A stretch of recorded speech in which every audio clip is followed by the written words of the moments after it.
اور اب بات کرتے ہیں سخت سردی میں سیاسی گرما گرمی کی. مذاکرات سے این آر او نہیں ملنے والا ہے. گورنر خیبر پختونخوا نے واضح کر دیا. نیوز کانفرنس میں فیصل کریم کنڈی نے کہا کہ پی ٹی آئی والے یو ٹرن کے عادی ہیں. حکومت نے بات چیت کر کے بڑے پن کا مظاہرہ کیا. انہوں نے صوبے میں بلدیاتی نمائندوں پر تشدد کی سخت الفاظ میں مذمت کی. گورنر ہاؤس میں ناظمین کنونشن کا اعلان بھی کر گئے.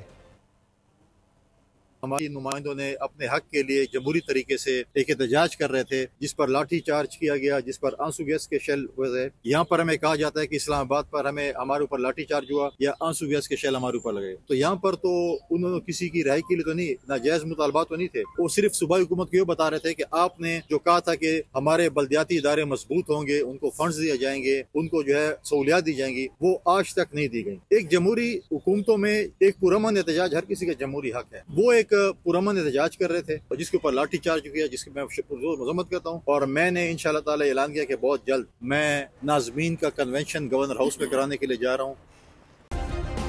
سبسکرائب کریں اور بیل دبائیں تاکہ کوئی خبر رہ نہ جائے.